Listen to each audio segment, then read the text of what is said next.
is by Doina Petrescu, who is going to speak on the mad theory of veils. Doina Petrescu is a Romanian architect who is now also a research fellow at the Center for Women's Studies in Paris, 8e. She is the co-founder of Redesign, the Redesign Studio in Paris, which is an interdisciplinary practice that consists in networking, generating, and curating both events and designs. She's currently teaching in France and Romania, and is the author of many articles, and it's very good to welcome you here to the AA.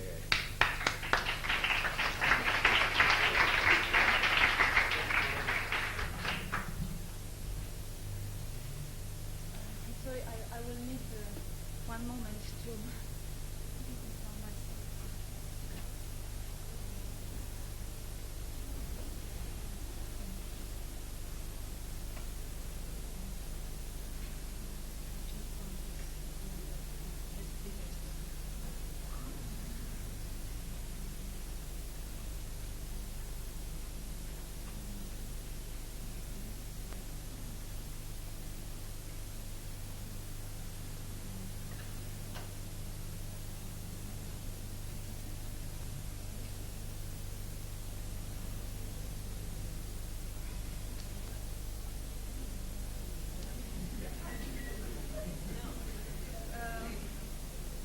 Thank you, Mark. And first of all, I would like to ask for your indulgence for my very continental accent. I hope you can follow me. In his book, Construction, John Rashman briefly mentions the Clérambault, as mentioned by Deleuze, through only this short phrase, the mad theory of veils of the French psychiatrist Clérambault, whom Jacques Lacan, who maintained a specific affinity with the Baroque, took as his master. And after he sent as a footnote and mentioned the wonderful article of John Kapjek called The Sartorial Superego. With this phrase, which is also the title of my paper, we have already entered into a manifold conceptual legacy. According to Deleuze, the veils of Clérambault are both in continuity with and different from the Baroque walls. Yet they communicate with the Baroque walls through the intermediary of Lacan and his topological model. In a way, in this paper, Clérambault's veils automatically reinfold the often folded Deleuzian folds. I would say also that they unfold and refold it according to a recent agenda in contemporary discussion on form in architecture. They also reanimate the idea of construction that Rashman emphasizes in his article, and in his title, in fact, because it is a book. But at the same time, they distort it by rolling in and out of the theory.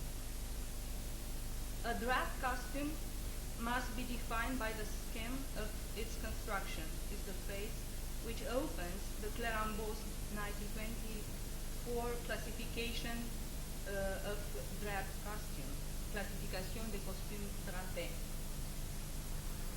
The classification of the draft costumes was never published and remained forever inside of a few folds which recycled the paper used for the medical certificates at the police special infirmary where the Clérambault was a doctor-in-chief in the 20s. But this is only a metonymic detail to show that for Clérambault, issues of drapery were always unfolded with issues of psychosis. For 14 years, between 1910 and 1924, Clérambault's studies of the draft costume paralleled his studies of paranoid psychosis and mental automatism. During this time, he took 6,000 shots of draft costume and written 13,000 medical certificates. The same eye examined the multiplicity of envelopes and the multiplicity of psychotic delinquents at the special ephemery. The clinical, the artistical, the anthropological, and the technological gaze met and crossed on the question of spatial and psychic form. It's not so much that Clérambault invented new topics, but rather recycled, classified, and reorganized all topics within a passionate. Not only Beaux-Arts topics, such as drapery, or the mental automatism which haunted the whole 19th century psychiatric practice in France, but also conventional methods and tools such as classification system, weaving technology, and live presentation of drafting techniques. It is this methodological coalescence between the construction of the draft form and the description of the psychic form and its framing within a psychiatric psychoanalytic approach that concerns me in the context of this conference. The generative topology and the animate form in architecture brings up issues of flexible envelopes, temporal forces and gradients, as well as issues of organization, evolution, mutation, unorganic vitalism, within questions about automatic processes and form generation. I would like to address this question through a kind of conceptual regression toward the primitive psychoanalytic approach, where psychoanalytic beginnings falls within psychiatric theory and practice, where the Clérambault rests as a kind of primitive layer and automatic generator of Lacan's theory. Lacan considered the Clérambault as his only master, even if they broke up in a spectacular manner in 1931, soon after Lacan's dissertation defense. The Clérambault accused Lacan of having stolen some of his unpublished research. And this act of stealing, which will come back in this paper, may have both a libidinal and an intellectual significance, and the break between the Clérambault and Lacan marks both metonymically and historically, at least with a French context, the very break between the psychoanalytic and the psychiatric research methodology in the study of the psychic form. What attracted me in Reisman's formulation was the idea of a math theory. I have tried to structure this paper in terms of its topics, math theory, so that it functions as a series of inexact yet rigorous definition itself. My method is an attempt to generate unfolding form and try to take advantage of the manifold languages problem this presentation poses for me in order to deal with words and meanings as material, as barriers, as stuff. This is the way in which poets utilize their tones. My understanding of math theory as automatic procedure and secondary thought generated a list of words which accompanies the Clérambault images I have animated, and vice versa in a folding continuum. I work on this list with an American poet, Stacy Joyce, and the images are original photographs from the collection of the Musée de l'Homme, where is the found Clérambault. And the images are set in motion by my little hand, and in this way I hope to reveal both form in generation and the nervous movement which track and emotion provokes in me. What is a math theory?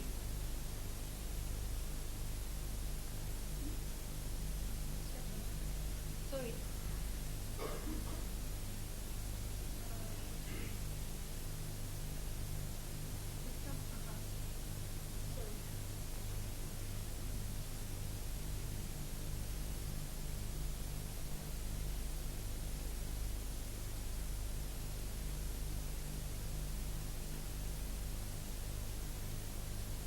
For the Clérambault, a math theory is more like a practice. The math theory of veils is a passionate practice of form. Clérambault was first of all a practitioner. The relationship between Clérambault and the draped costume is a medical clinical relation. In a way, dealing with folds and construction implies a pragmatic approach. According to Rashman, Deleuze makes construction the secret of empiricism and originality of pragmatism. And it is from within this position that he approaches issues of fold.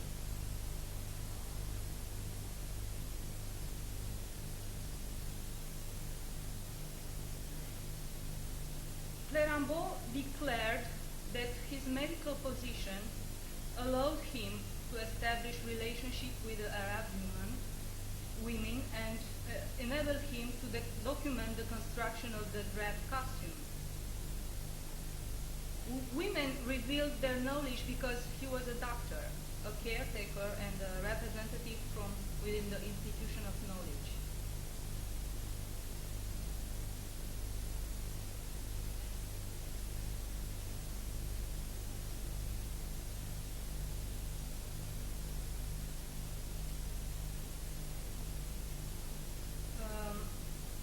What the photographs of the construction of the draped garments document beyond the draped costume is a scene of transmission of knowledge, the knowledge of women, Arab women.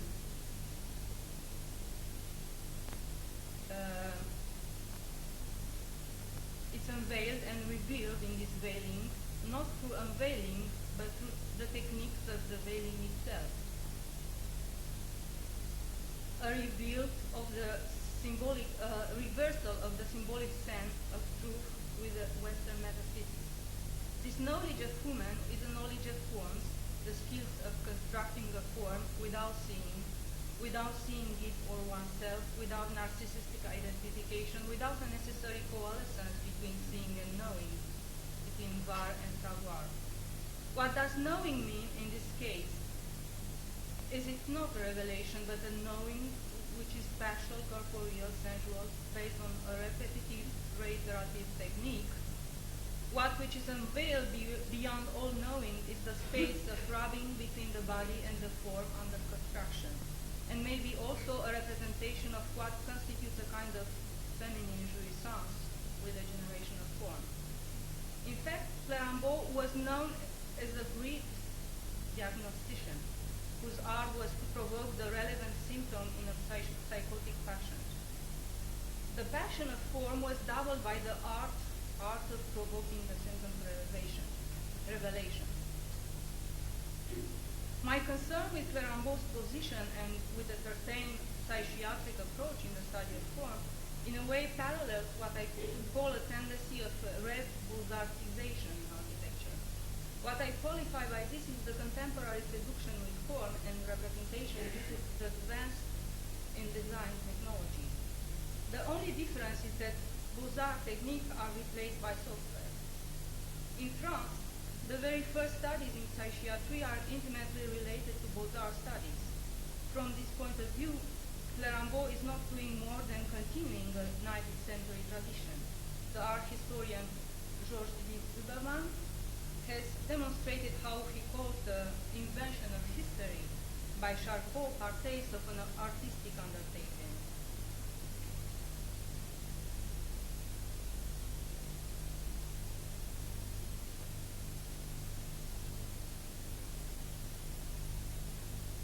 Drapery partakes in Charcot's photographs in the mise-en-scène of the hysteric attack. In the same fashion that the Baroque folded garment of Santa Teresa materialized the movement of the spirit, the drafts of Augustine, which is a very well-known hysteric photo model of Charcot, materialized the hysteric rise. But Charcot's photographs show some other, more discreet drafts which are manipulated and displayed. The one of gestures through which the symptom manifests itself as the form which embodies the unrepresentable psychical process. He also used to say that to seize the symptom's revelation, one had to drop the gesture of the passion.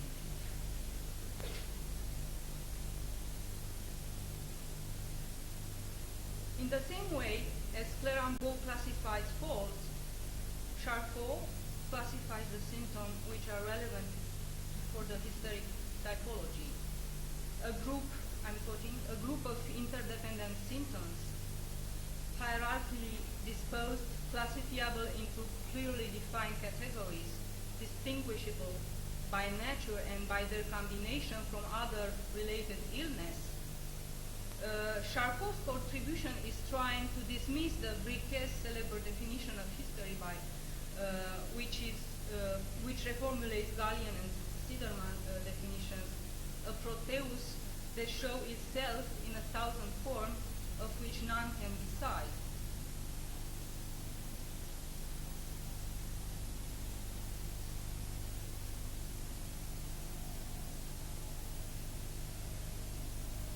In a way, the classificatory undertaking of Clérambault deals with a similar problem.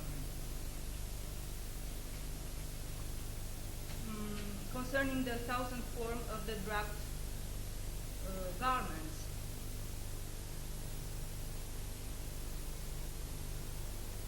Clérambault's faults are simultaneously submitted to the scientific rigor of the taxonomic mechanism and Baudard's superficiality. His concern is not with their shapes, but rather with their generation. He bases his classification of draped costume on the principle of mechanical construction, but nevertheless he also speaks about their beauty. This beauty is less of that of a shape than that of a process, the process of form generation and its interpretation. Clérambault's undertaking with the collection and classification of draped garments has this very goal to, I'm quoting, revive the ideal beauty of drapery. He recurrently underlies in his course at the Beaux-Arts School the necessity of understanding the process of construction of drapery within its graphical representation. At the same time, in his art of provoking the symptom revelation, he never tries to cure his passion, but rather to produce a beautiful diagnostic. As he states, diagnosis was poetry for him.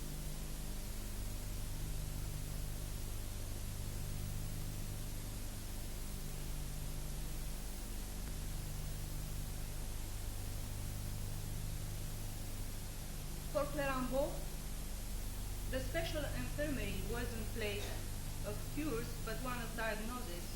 And in this respect, what was important was the presentation of the symptom and not its disparition. According to civic laws and public space regulation at the time, Clérambault's patients were mostly psychotic persons whose behavior troubled the public order and created necessity for police intervention. For this reason, Clérambault's medical certificates had at the same time a juridical value because they were the papers which recommended the placement of the person in a hospital, asylum, or prison, or in some cases her liberation.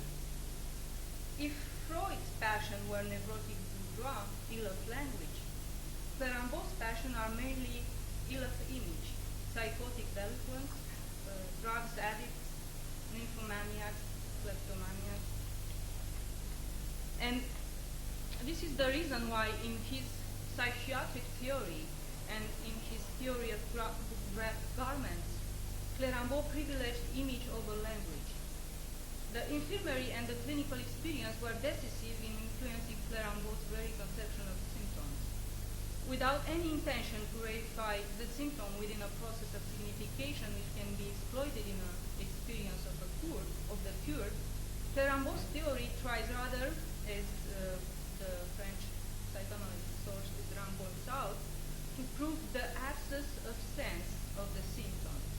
That's why for him there is no functional or symbolic teleology with form generation, but rather beauty.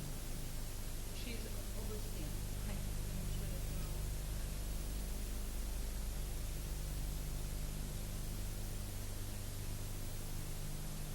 Paradoxically, Clérambault's faults partake at the same time of a Kantian, Goethean, Hegelian lineage, which, as Reichmann precise, leads to a romantic or speculative notion of purposic form and organic system, and into the Nietzschean, Deleuzian lineage, in which form is rather a singular, irregular construction built from many circumstances.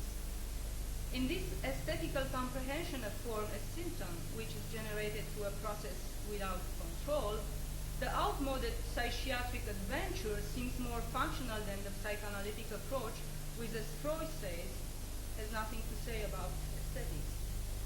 In the same way as the symptom, beauty seizes the spirit and makes it passive. And quoting Kant, we dwell on the contemplation of beauty because this contemplation fortifies and reproduces itself. It is a state analogous but not identical to the spirit's pose, perpellum, when a compelling property of the object's representation repeatedly awakens its attention, a state in which a spirit is passive. The hysteric iconography, as well as the photographic collection of wrapped garments, are a collection of that kind of dwellings and delays, to see again in order to reconstruct the process. There where the spirit is passive, something else in the gaze, something else in the body will be animated. If Charcot's intervention of hysteria takes its reference in the Beaux-Arts, nowadays the dominant visual type of communication within the production of digital form induces a similar condition within architecture, and we are perhaps in a moment of parodic similarity where the invention of history in architecture and its visual condition necessarily induces a specific aesthetic experience. Charcot used photography as both a Beaux-Arts technique and of representation and a scientific recording device. And its inferential role in advancing psychiatric research, photography is both an ascent in the process of knowledge and its very aesthetic supplement. Many architects today use scientific or entertainment software which automatically impose a specific aesthetics through the imagery they produce. And this kind of aesthetic is not determined in advance, but results automatically from the choice of sexual development. In a way, this condition of relinquishing control within the aesthetics of form put the status of form as a symptom back into play. In the birth of the clinic, Foucault qualifies Bichat's eye as the eye of a clinician because of the absolute epistemological priority that it gives to seeing surfaces. The clinician's eye knows how to read surfaces. And for Clérambault, not the unconscious, but the folded surface of the drapery is structured as a language. In this experience, the clinical eye which examines body surfaces parallels the Baudelairean Benjaminian flaneur's eye, which fixes the fetishistic value of the commodity through the window surfaces. In the same fashion as a clinician, a flaneur is a lover of surfaces. According to Clérambault, the fetishistic perversion of surfaces is distinct of the passion for surfaces. And in his article, Passion érotique des études chez la femme, published in 2 parts in 1908 and 1910, details 4 case studies of women who came to his attention at the special infirmary because they were caught stealing the object of their desire still. And while he grants that there is some similarity between the feminine passion for clothes and fetishism, he argues that there is a fundamental difference, a difference which lies not in the fact that their objects of desire are stolen, but in the failure of this woman to fantasize beyond the piece of cloth.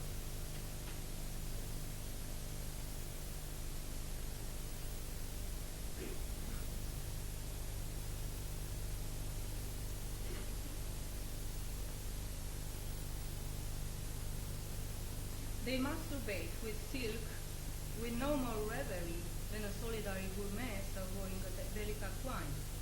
The eroticism rests in the material itself, whereas in masculine fetishism, according to Clérambault, the fetish is a substitute for the woman. In feminine passion for clothes, the piece of silk is not a substitute for anything. There is no phallic fantasy, no masculine referent, no signifier, no symbolic value.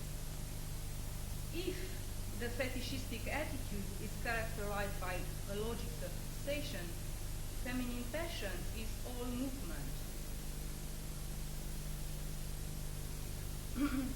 These are some images which are taken of a book called Ordinary Topology of Jacques Lacan, and it is written by a woman topologist who worked with Lacan. She's called Jean Grano-Lafont, and there are photographs that she made by herself, I think small performances of Lacanian topological models. According to Le Brun, who was concerned with the exact representation of passion, exactly in the same way that Clérambault was concerned with the exact representation of thoughts, passion is a movement of the soul that resides in the sensitive part which is made to pursue what the soul considers good for itself, or to flee what it considers bad, and ordinarily what which provokes passion in the soul causes some sort of action in the body. Passion links a soul movement to an action in the body, but this is for pleasure and not for symbolic recuperation. The passion of clothes enacts dynamics without symbolic recuperation. There is no gain other than the effect of the movement itself. As the asinified concept that Gretlin picks up from Deleuze and puts to work in the animate form, the piece of clothes is instrumental before it is representational. Starting with the ceiling and rubbing and stroking and starting with the ceiling and rubbing, then stroking and rubbing the genitals, then being thrown by the woman who lets herself being caught by the police and lets the special infirmary, the piece of cloth engages in an open-ended series of displacement and transformation. Clérambault's diagnosis reconstitutes the destiny of the passion within a continuity in all these displacement and transformation.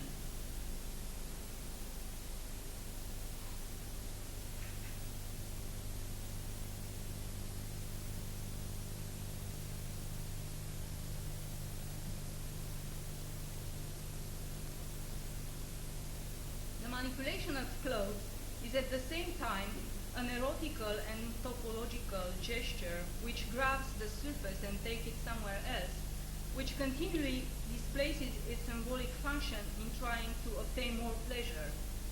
All these movements, which finally involve Clérambault himself, induces topological transformation within the life of the passionate passion, who might be sent to an asylum, a hospital, or prison, or let free.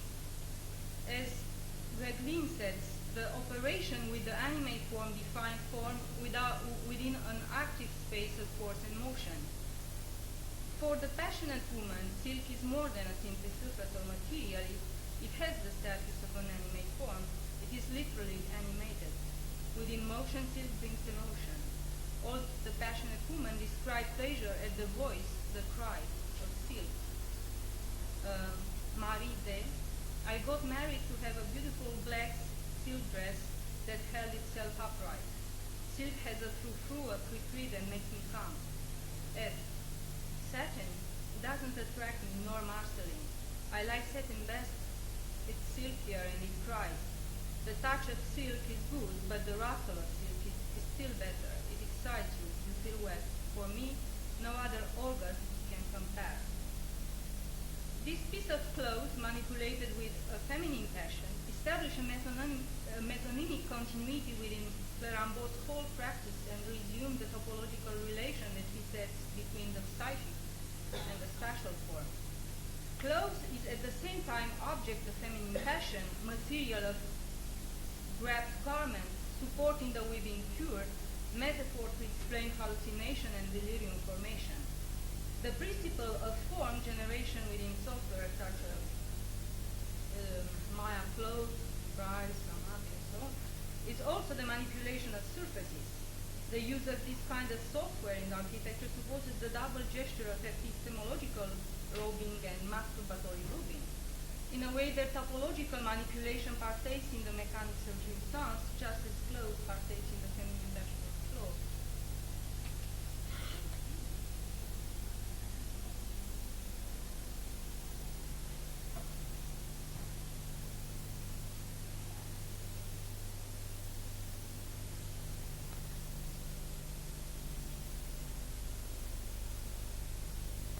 Lacan has chosen the Baroque fold of Saint Teresa as an emblematic image for the 20th century 20th seminary, which deal with issues of feminine jouissance. The Baroque fold, as defined by Deleuze, is infinite, infinitely propagated, repeated, confused. It relates to the schizophrenic bourrage of the still life painting. Clérambault's fold is paranoid. It originates in organic mechanical construction, and it is also controlled through classificatory or donating devices. It is a still alive fold. If the Baroque fold officialized an orgasmic ecstasy which has been institutionalized in theory, art, and architecture, Clérambault's fold is rather on the subversive side of the jouissance of roping and rubbing. In the same way, the passion for clothes was treated in the beginning of the century as a form of psychic illness and is now a refined form of sex. A passional treatment of form should be of interest today. How to make love with form? By going out maybe from the fetishistic paradigm and entering into the passional paradigm, a type of production which doesn't reinscribe the form as substitute, reify its symbolic values and use it as a support for imaginary production, but rather use it as an instrument which enables an architect or as a passionate woman who long for rubbing research for rubbing's sake. As Clérambault noticed, silk in affect seems to work because because of its intrinsic qualities, weight, brightness, smell, sound, where most of these are secondary to tactile qualities. These tactile qualities are certainly various, subtle, complicated, and innumerable for a refined skin. Certainly they mirror aesthetic quality, but of a larger order. If these aesthetic qualities of a larger order are mirrored in the tactile qualities, then within the passion and manipulation of form, the tactile dimension may be found through those other qualities.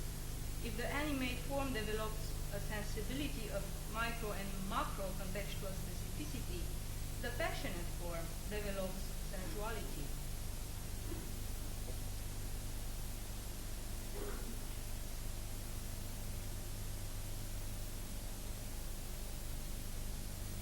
Within the psychological processes, Clérambault proposes a biomechanical model of topology, opposed to the mechanical model adopted by Lacan. This is again the Möbius band from the book of Jean Lacan. The very role of topology is different within an organicist or a psychologic vision of the psyche. Lacan uses the logico-mathematic model of topology as intuitive and imaginative support for the structural model of the subject. He correlates the abstract basis of the psyche and the abstract mathematic basis of topology.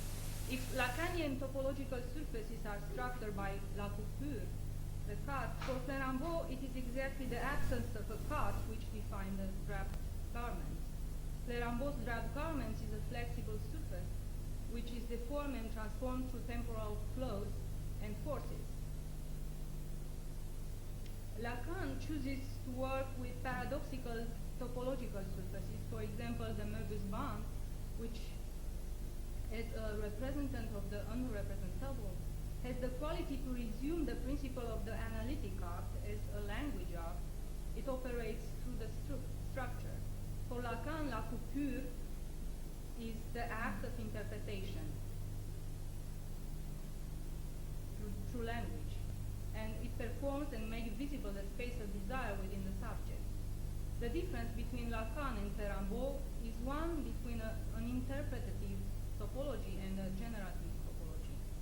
According to the French psychoanalyst Daniel Arnoux, the draft structure provides spatial analogy within the model of mental automatism which has been developed by Clérambault. For him, who was not interested in the cure but rather in the morphostructural construction of the psyche, there is no interpretative coupure between the organic space and the psychotic subject and its representation in language.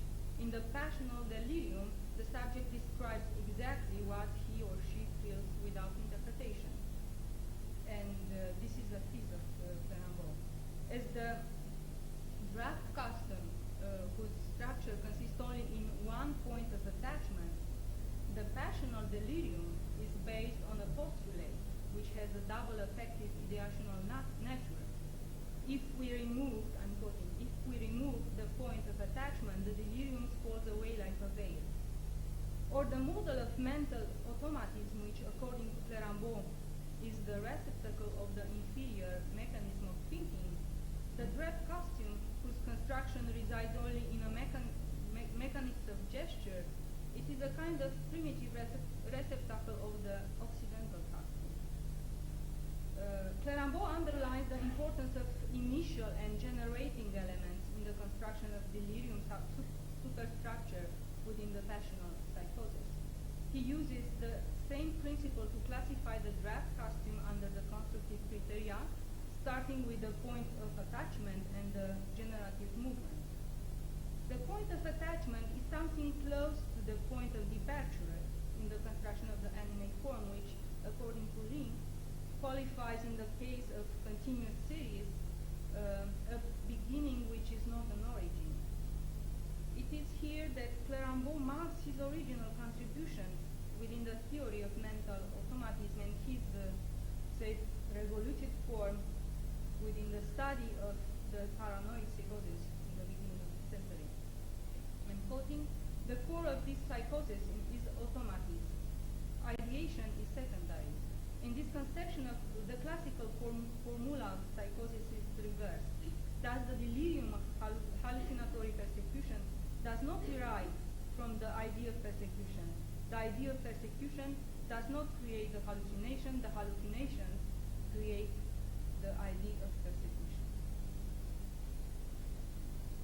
The hallucinose, which is the main automatic generator of the psychosis, is based on agency between notions which are arbitrarily selected as abstract forms of ultra-banal concepts, and systemic verbal deformation which leads to a topologic continuity within the absurd and acceptable ideas in what he calls artificial ideation.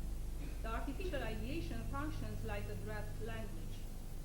Artificial ideation uses derivation, drifting, I'm not sure about translation, derivation, I think, or drifting, as topological procedure within the construction of the delirium. The drifting organizes form within the psychic material in the same way the generating movements, falling, circular, spiral, organize form within the textile material in the draft costume.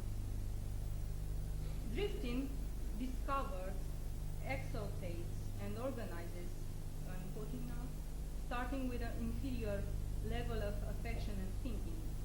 Clérambault uses drifting as epistemological procedure when he discovers itself and organized within the excluded woman, psychotic, psychiatry, colonized people, draft costume, biotaxi, and the second personality operates in delirium through a reverse selection by recycling remains of the first personality. And Clérambault also recycled remains and trash of the psychiatric research. At the moment when he arised the question of the mental automatism, the subject was already outdated for the etiological study of the psychosis, and psychiatry itself was considered a 19th century institution.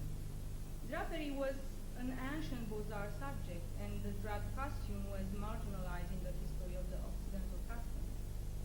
Clérambault demonstrates in a way that delirium is primarily ecological. He was in fact an ecological form, but I'm not taking this thread because it is long. Automatic processes within the generation of form echoes in a way the reality of the delirium.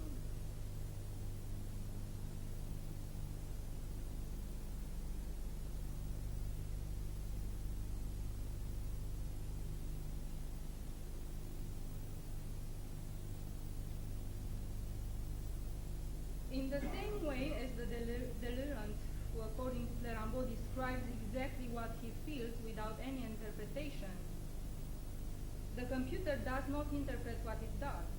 As Lynn noticed in the animate form, the machine intelligence is that of mindless connection. It just connects them. It doesn't think critically what it connects. Form generation is programmed by parameters which take into consideration an automatic anideic production which is posteriorly structured as a delirium. Clérambault's ambition was to repertoriate the anideic production of all the whole humanity.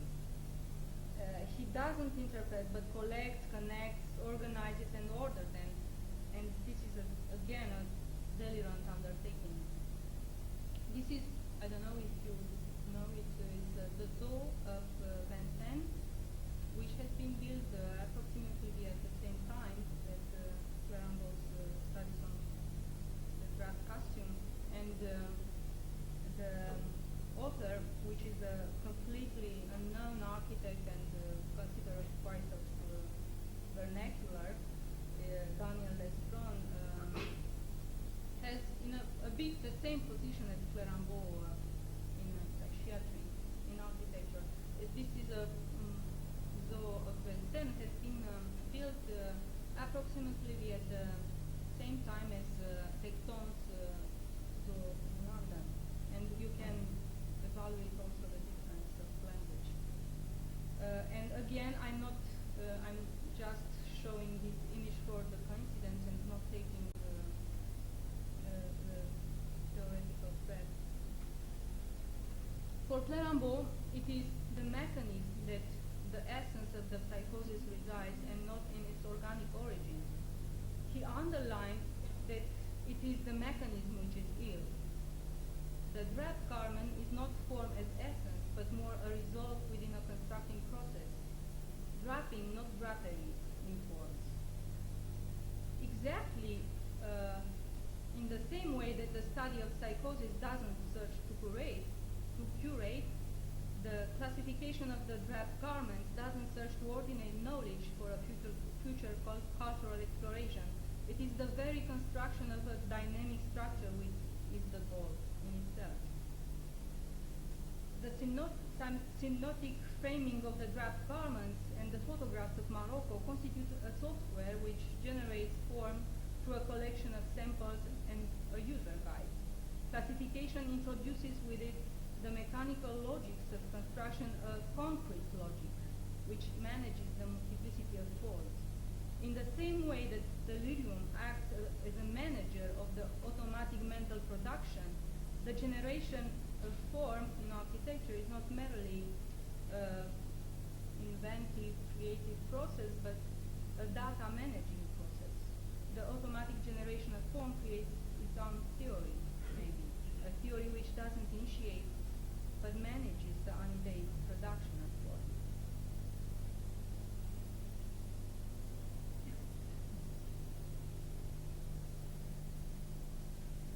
This paper's attempt was to put at work the mechanism of what Clérambault calls second thought, a mechanism of arbitrary association between Clérambault's psychiatrical, ethnological, artistic veils and the contemporary question of form. I'm quoting second thought privileges through autonomous and parasitical ideation, the arbitrary and the neo-form. The kind of thought that privileges the arbitrary and the neo-form gives an inexact yet rigorous theory in the that the animate form is an exactly a rigorous geometry. The advantage of such a theory is that it attacks not only the architectural tradition in geometry and form, but the very knowledge on which this tradition is based. It is important for this knowledge to be criticized, subverted, parodized.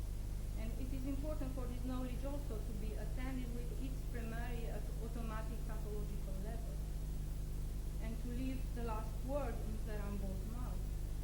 The difference between normal and tautological resides in the triumph of the accessory over the essential.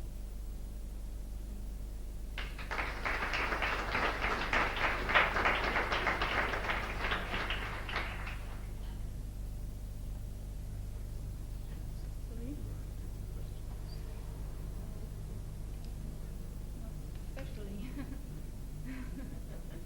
Okay, well then, we are in late. Mm-hmm. I think if anyone has a question.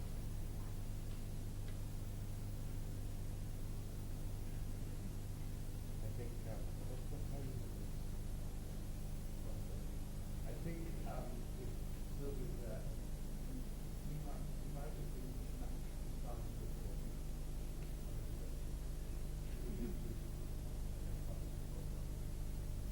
Okay, I think we're going to come to, on the one hand, start late this afternoon, but on the other hand, cut down some of the amount of time.